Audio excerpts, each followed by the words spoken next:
Bienvenidos a la segunda semana de nuestro curso Historia Eclesiástica 2. Durante esta semana conoceremos lo que en el texto Historia Eclesiástica 2, módulo del estudiante, se denomina el movimiento católico. Recordemos que la Reforma Protestante es el resultado de un proceso religioso que vivía toda Europa y que involucró particularmente los estados-reinos de ese continente, que comenzaban a verse a sí mismos como independientes de la tuición de otros poderes, especialmente el de la Iglesia Católica Romana.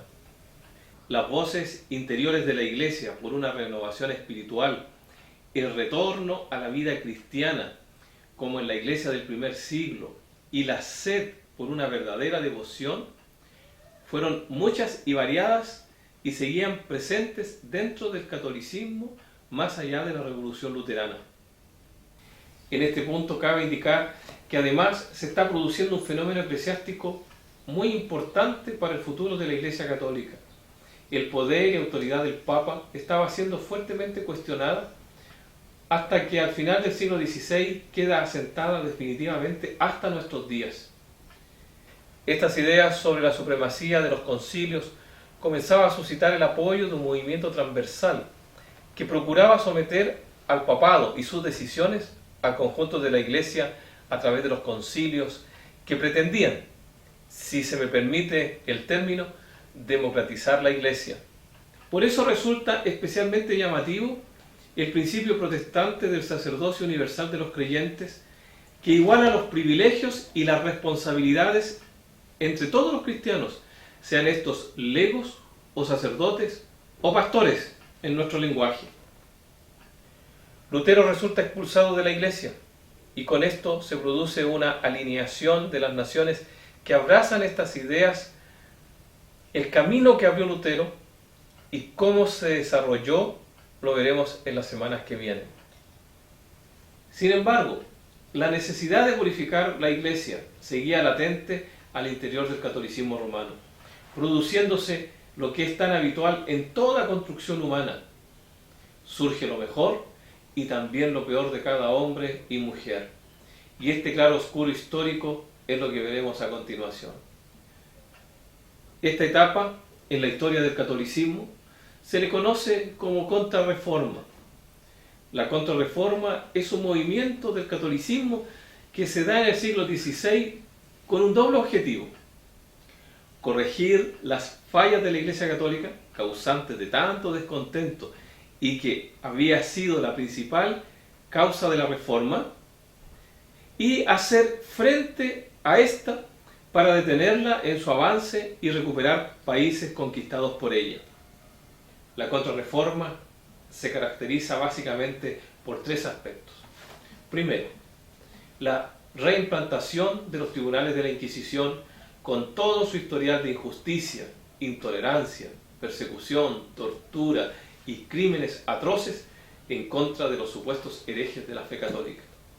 Segundo, la creación de la Compañía de Jesús como orden religioso modelo, cuyo lema era la pobreza, la obediencia ciega al Papa, su amor por las misiones y su devoción por Jesús.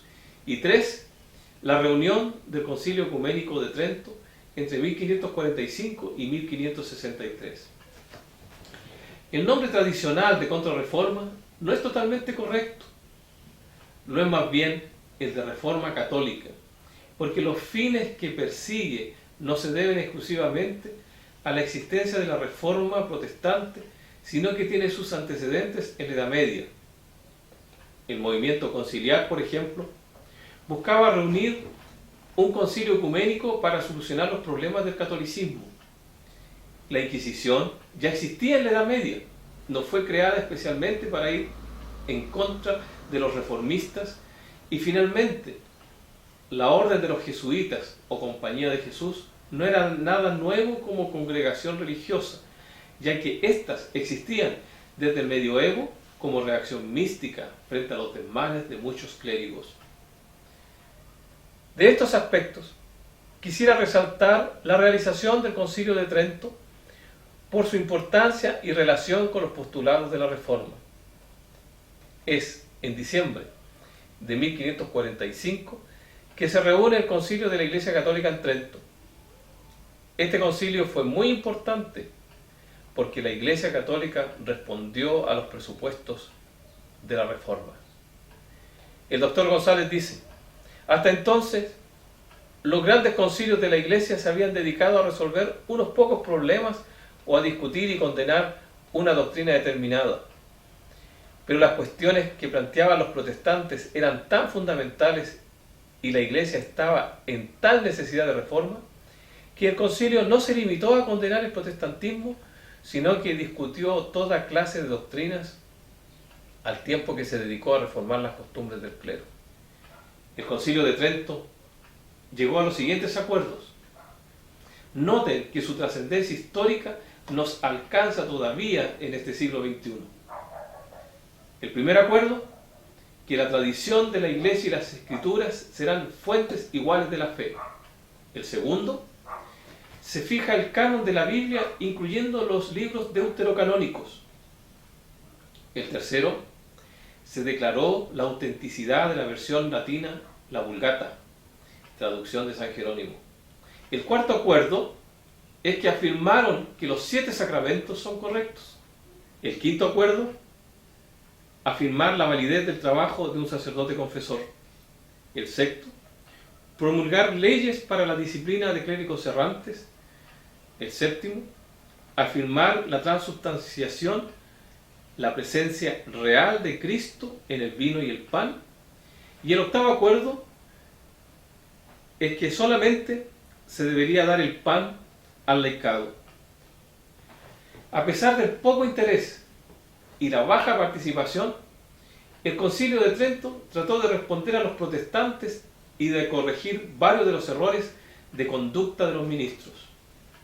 La versión Vulgata de la Biblia fue aceptada como la versión oficial de las Escrituras para expresar el magisterio de la Iglesia y fijar sus doctrinas. En este concilio, dice el doctor González, a pesar de todo, nació la Iglesia Católica moderna.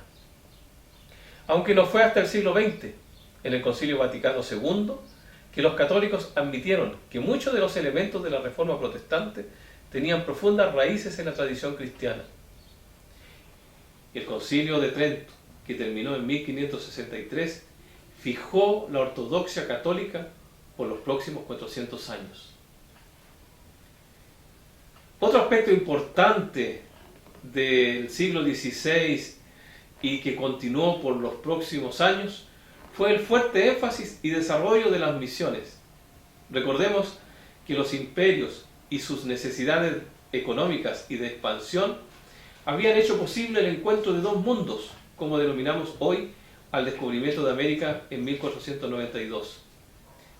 Esta expansión hizo posible un nuevo empuje de las misiones. Entonces, junto al avance expansionista de los conquistadores, también avanzaba el catolicismo romano, al punto que hoy su presencia es visible en cada rincón de nuestros países.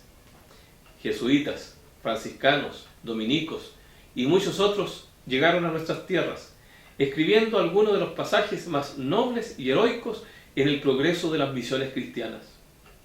El más grande misionero fue Francisco Javier, a quien se le considera en el mundo católico como el santo patrono de las misiones.